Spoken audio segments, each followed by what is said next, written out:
Hi hello வணக்கம் மக்களே, நான் மோனிகா பேசுகிறேன். ஸோ நேற்று vlog பார்த்துருப்பீங்க. நான் கொஞ்சம் மைண்ட் அப்செட்டாக இருந்தேன், அழுதுட்டு. ஸோ மறுநாள் என்ன பண்ணேன், பசங்களும் ஒரு மாதிரி ஆகிட்டானுங்க.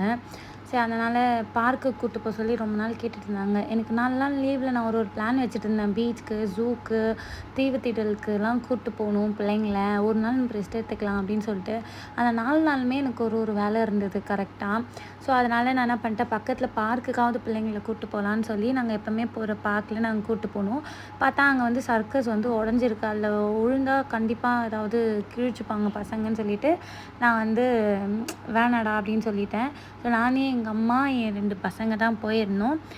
அதுக்கப்புறம் கொஞ்சம் நேரம் ஃபன்னாக விளையாடிட்டு ஜாலியாக பேசிட்டு இது பண்ணிட்டு இருந்தோம். திடீர்னு பார்த்தா எனக்கு கொரியர்லேருந்து கால் வந்துருச்சு. ஏன்னா நான் ஒரு பேக் ஆர்டர் பண்ணியிருந்தேன். ஸோ அந்த பேக் வந்துருந்தது எனக்கு. Love you too. Love you டூடி. நான் ஒன்றும் இல்லை, என் பசங்க எனக்கு கிசி கொடுத்து லவ் யூ சொல்கிறாங்க.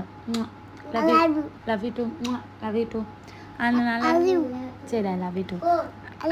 சரி சரிடி கொண்டாடிடு. ஸோ அதுக்கப்புறம் பார்த்தா எனக்கு மீஷோலேருந்து கரெக்டாக எனக்கு டெலிவரி ஆயிடுச்சுன்னு சொல்லி கால் பண்ணாங்க. நான் என் பசங்க விளையாடிட்டு இருந்தானுங்க. நான் சொல்கிறேன், எங்கள் அம்மா எப்படி உட்காந்துருக்காங்க பாருங்க, பாவம் அவளுக்கு எதுவுமே தெரியாது. எனக்கு கால் என்ன வாய்ஸ் பேச ஒரு இருமாக்கா.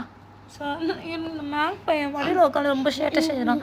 ஸோ நாங்கள் என்ன பண்ணோம், எங்களுக்கு கொரியர் வந்துச்சு, வாங்கடா நான் போயிட்டு வரேன்டா அம்மா, எல்லாம் அப்படியே வீட்டுக்கு போகலான்டா. 2 பேரும் அழ ஆரம்பிச்சிட்டானுங்க. இதுங்கக்கா 2 பேரும் அழ ஆரம்பிச்சிட்டானுங்க. இது எல்லாமே தான் அவனை மாதிரி நோண்டியாக இருக்கலாம். ஸோ அதனால் நான் என்ன பண்ணேன், சரி ஓகே அப்போ வாங்கடான்னு கூப்பிட்டா வரல. அப்புறம் பார்த்தா பின்னாடி ஓடி வருவானுங்க. நான் வண்டி ஆன் பண்ணதும் அண்ணனும் தம்பி ஆயாவும் வராங்க. கேட்டால் அவனுங்க அழுகுறானுங்க, இருக்க மாட்டானுங்கன்னு சொல்லி எங்கள் அம்மா கூப்பிட்டு வந்துட்டாங்க. ஸோ பசங்களையும் கூட்டிகிட்டு அப்படியே ஸ்ட்ரைட்டாக போய் டெலிவரி வாங்கிட்டு திருப்பியும் நாங்கள் பார்க்குக்கு விளையாண்டோம். ஸோ இதுதான் அந்த டெலிவரி. நான் போய் வாங்கிட்டு நான் வந்துட்டேன். என்னென்னா 2 பேக் 300க்கு சேல் பண்ணியிருந்தாங்களா, நல்லா இருந்தது. ஸோ அதனால் வாங்கியிருந்தேன்.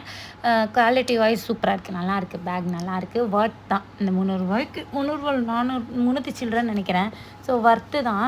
அண்ட் இதை வாங்கின்னு கொஞ்சம் நேரம் பசங்களை விளையாட்டு காட்டிட்டு நானும் அப்படியே கிளம்பலாண்டா அப்படின்னு சொல்லி கிளம்பிட்டேன். பிகாஸ் ஆஃப் எனக்கு மைண்டு சரி கிடையாது. ஸோ அதனால் நான் கிளம்பிட்டேன். அம்மா வலிக்குது. நீ பேச. ஹலோ மல்லிகா. மல்லிகா தான் அவங்க ஆயா பேர். நான் எப்போவுமே ஜெஃபி மேக்குன்னு தான் பேர் கொடுப்பேன். ஆனால் இந்த வாட்டி ஜெய்சன் மோனிகா ஜெய்சன் வந்திருக்கேன். எங்கள் அம்மா பாருங்கள், குழந்தை ஆயிட்டாங்க. எங்கள் அம்மா விளையாட ஆரம்பிச்சிட்டாங்க. ஏறின்னு நான் சிரிக்கிறேன். எங்கள் அம்மா விளையாட ஆரம்பிச்சிட்டாங்க. கொஞ்ச நேரம் வேடிக்கை பார்த்தாங்க. அவங்களுக்கே போர் அடிச்சிச்சு போல். சரி நானும் விளையாடுறேன்டா அப்படின்னு சொல்லி விளையாட ஆரம்பிச்சிட்டாங்க. இப்படி தான் என் நாட்கள் போயிட்டுருக்கு. சீரியஸாகவே இந்த மாதிரி தான் போயிட்டுருக்கு. இன்னும் நல்லா ஜாலியாக ஹாப்பியாக மாறிடுவேன்னு நினைக்கிறேன். பாய்.